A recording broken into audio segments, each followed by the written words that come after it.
Welcome back. Welcome back. Welcome back. So, we are in part four of our 2023 Summer Up series. We're looking at the book Homestretch by the Reverend Dr. Tom Owen-Towle. And just as a quick recap, he's currently 81. He was 67 at the time that he wrote this book. And we're looking at chapters 8, which chapter 8 is Soul Work, Descent into the Netherworld. And then we're going to look at the final chapter, which is a short chapter on surrender, letting go, and letting be. And so in chapter 8, he takes us on a journey into the four dragons in chapter 8. So soul work, descent into the netherworld, and in the netherworld he says we're going to find four dragons, and those four dragons consist of angst, anger, aloneness, and anguish. There's a fine line between bravely facing our angst and being downright foolhardy or taking stupid risks with valuable things. And the dragons, he gives us a lot of different examples, but the dragons are challenges, but he says they're also the protectors of our most valuable possessions. And one of the things that I found interesting is he points out that how in Western society we have a very, very dualistic black and white view of good and evil. And it starts to affect our viewpoint, and it starts to create some angst in us because of our Western psychology. And he shares something that I found very interesting that I didn't know exactly this way before reading this in the book. And that's that in Hinduism, they don't recognize that there is anything that is absolutely good or absolutely evil. Everything exists as a mixture of both. And he shares a vignette about the Diwali festival and how it's a celebration of an evil demon because of the difference in worldview. The evil demon is not all evil, and he takes us through angst, and it's unabashedly inviting for us to take the Eastern route of shaking hands at the four uh, fearsome dragons of elderhood: angst, anger, aloneness, and anguish. Um, and then he tells us a story about Aretha and how she deals particularly with angst. And only it's only been in recent times, in my late 70s, when I mustered enough guts to face my fears, getting to know them on a more intimate basis, that they've slowly but surely lost some of their iron grip on me. What usually works for me is to schedule a brief time. She does it usually in the late morning when she's fully awake. She sits down and she takes one of her fears, and for that one session, she invites that particular anxiety into her consciousness. And she says, "I like to open my hands like a cup and hail the anxiety to her hands, and there her and her scary friends sit." And she says it has not always been successful, but she's on her way to freedom's land, which my take is that just going through the practice and facing her fears and facing the things that cause her angst has given her the ability to lessen them some. And he says that one of the four dragons is anger, and he warns that anger is something that we cannot be rid of, but that we can be more strategic and have uh, a more useful focus to how we dispatch our anger. And he gives us a warning that suppressed anger can result in insomnia, high blood pressure, fatigue, habitual sarcasm, accident proneness, gastrointestinal disorders, headaches, verbal or physical outbursts of anger. And these can all be destructive to our health. And I find that interesting that um, it's our anger. And so there's a guy named Arthur who he refers to, and what Arthur tells us is that when he was a kid, he was a powder keg. And he learned masking behaviors, which were not necessarily healthy behaviors, because he was doing that. He was suppressing his anger and he was swallowing all of his anger in his middle years. And what author tells us is that as he's entered into the home stretch, he started to embrace what Reverend Tom suggests, which is to have a strategic anger, and where our anger is released and we allow we allow it so that it's not suppressed. He then takes us into aloneness, which is one of the things that he says in the home stretch is such a challenge.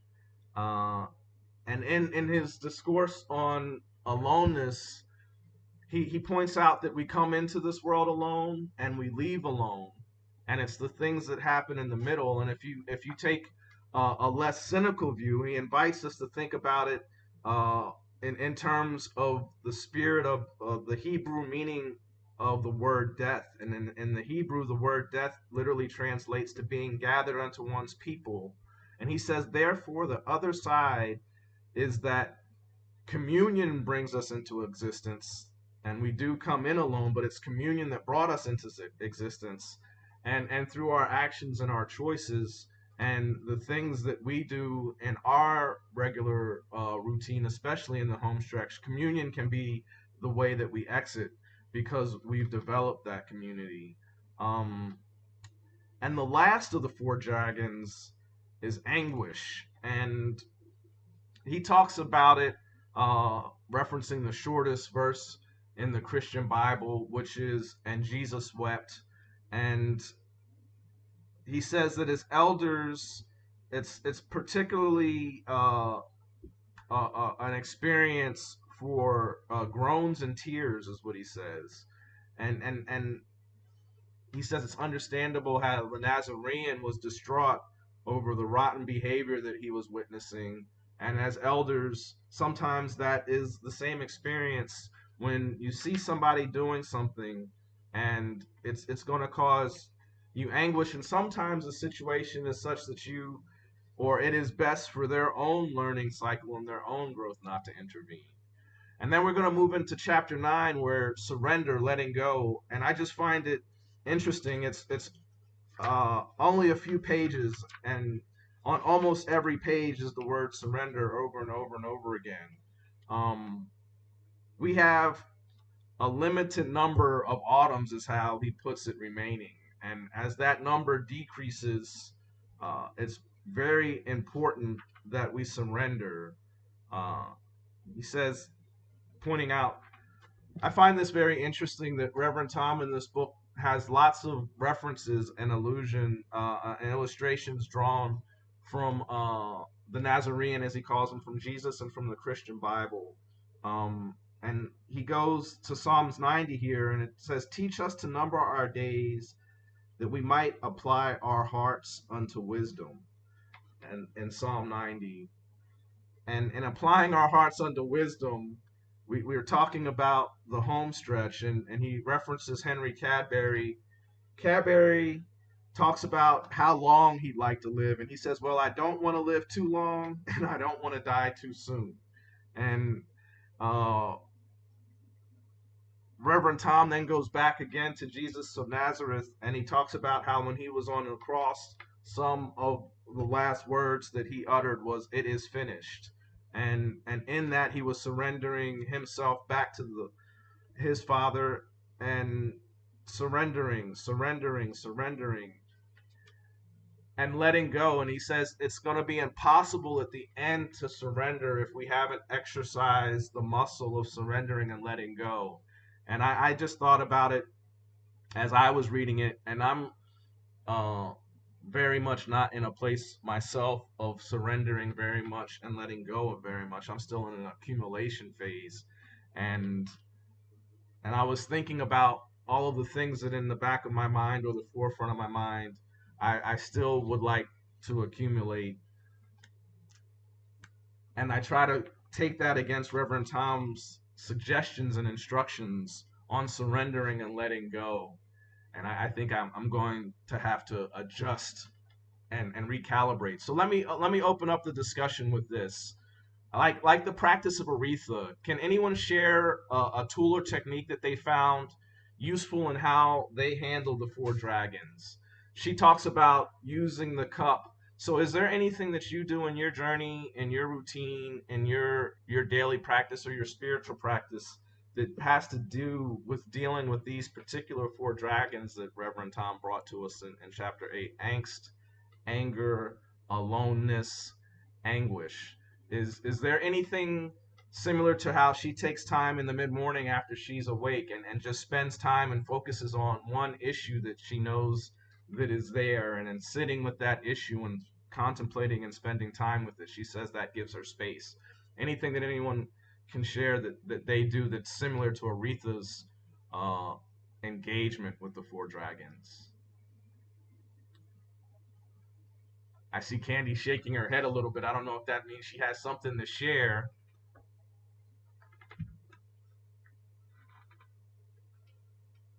Yeah. Dawn, we're just getting set up here, if you don't mind, to be able to hear and speak from here. And Candy, I see you have something to share, which is great. Just let me get it set so people here can hear you as well.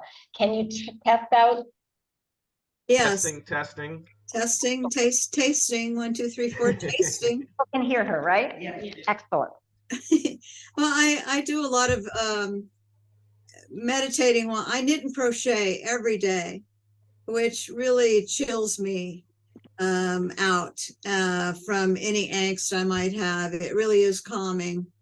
It's a repetitive thing and doesn't take a lot of concentration and focus, so that I can really think in a very subtle way that's not pointed toward anxiety or anger. It's calming. It's like meditating. And so I'm grateful for that. And of course, I was, before I mutilated myself, I was exercising quite a bit, which is also helpful, really helpful. I was attending classes, which gave me community since I live alone, and exerting energy communally, which was very beneficial.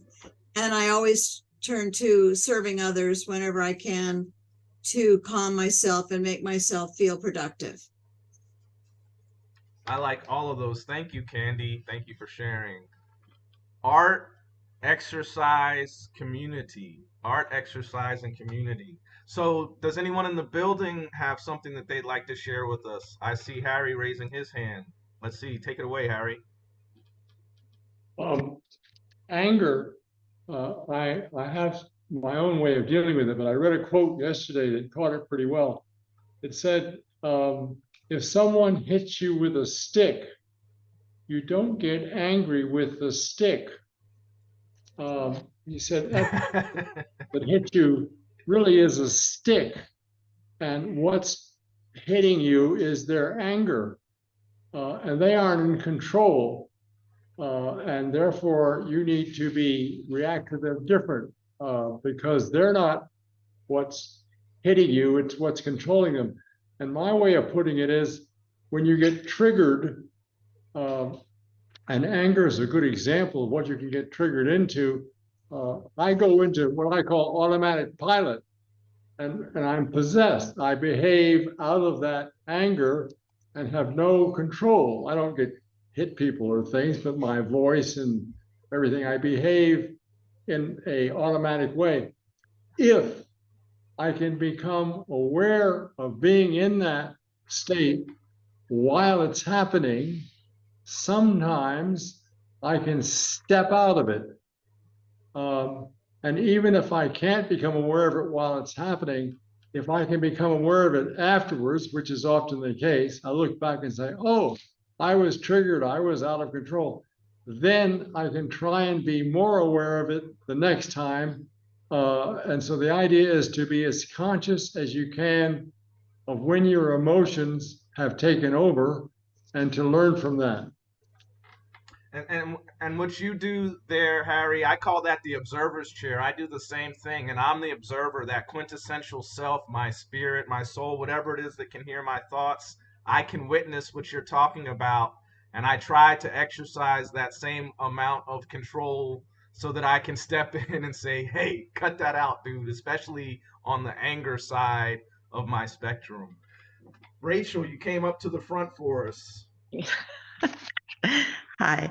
Yeah, I really enjoyed these last two chapters. And Don, your question, which is so interesting, it reminds me, as many of you know, my mother got her doctorates when she was 60.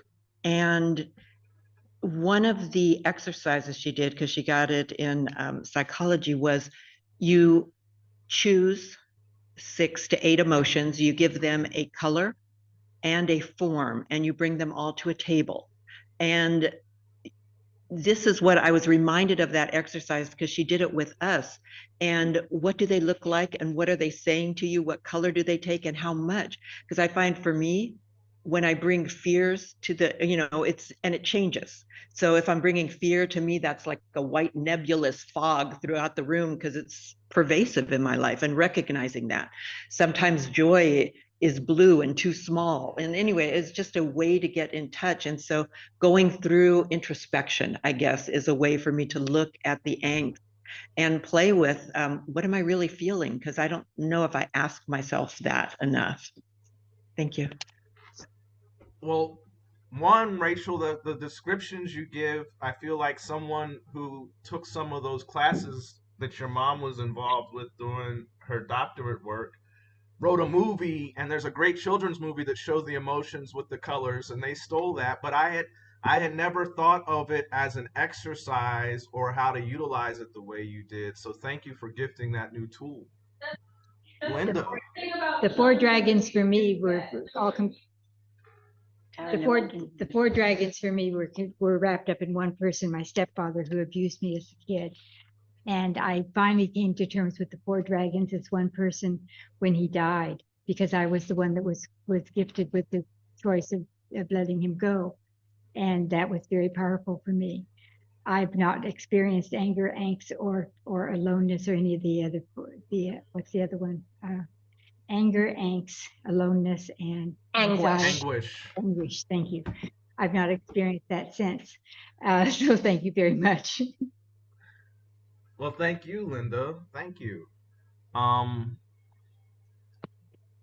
Is there anyone else that has something that they'd like to share with us on how they might approach or interact with the four dragons? Angst, anger, aloneness, anguish. Well, seeing none, I'll take us to the next thing that I thought was very interesting, which was Reverend Tom talked about his uncle, Uncle Rene, and his Uncle Rene had a very specific plan, and his plan was to be immortal. And so I just had a curiosity question because I've toyed with it myself. And that question is anybody like Uncle Rene? Is there anybody that their plan is that they're going to be immortal and they're not going to do this homestretch thing? They're just going to go on the immortal path. Or was that anyone's plan at some point in the past? And what changed? Just curious. Anybody on Zoom?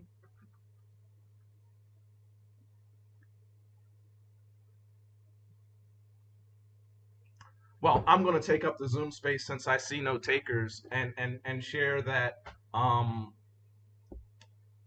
had a very specific plan once I read Bram Stoker's Dracula that I was going to be immortal because I read Bram Stoker's Dracula and it gave me the idea that it was a possibility. And I figured that there must be some way without drinking blood to do this immortality thing. And there's lots of other movies that have fed into my youthful desire to be immortal. And so if and only if there's a way that I can stop aging, I will take on the immortality run.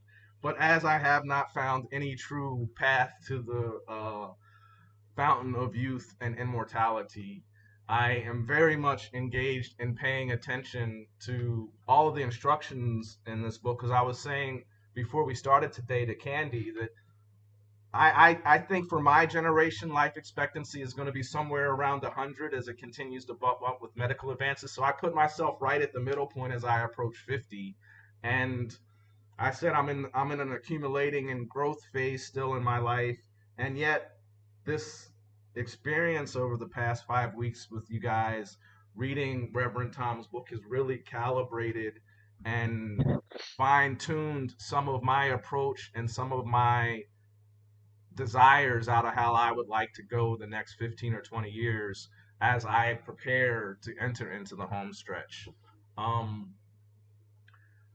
So quickly coming to the building to see if we have any takers just on the immortality question. I have something. Go for it. So you said you're nearing 50, I'm nearing 25. So I'm totally indifferent. But when I was little, I used to think 100 was really old and you die after you turn 100. So I think I will probably be going above that. I always think, because I was born in 1999. So I always thought, like, I'm going to get into the next century. So hopefully I do that. I like it. I like it. Rachel has something to add in here too. And this is not from a child's book. Just really quickly, what I found was so interesting also in chapter 8 was, how would you spend the last 10 minutes of your life? And so if you're planning on living forever, maybe you're not thinking that way. But when I first looked at it, I thought, no, how he showed that he would spend the last 10 minutes, like maybe only 2 minutes saying, I love you to people. And now I've changed it. And in looking at those last 10 minutes, I wonder, why aren't I doing that now? So. That's a great question, Rachel. And I have a couple of friends who are transplant survivors, and because the situation prior to their transplant was such, they have a view on life that they are doing a lot of that now, and encouraging others to live more fully again, which is what was here in the home stretch.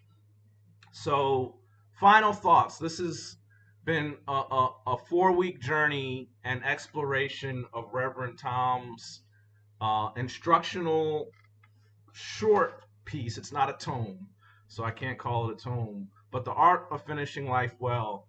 Are there any thoughts or final things, as Rachel shared, that came up, like, why aren't I doing this now? Is there anything that anyone else would like to share with us? I see Carolyn's hand coming up, so we're coming to you, Carolyn.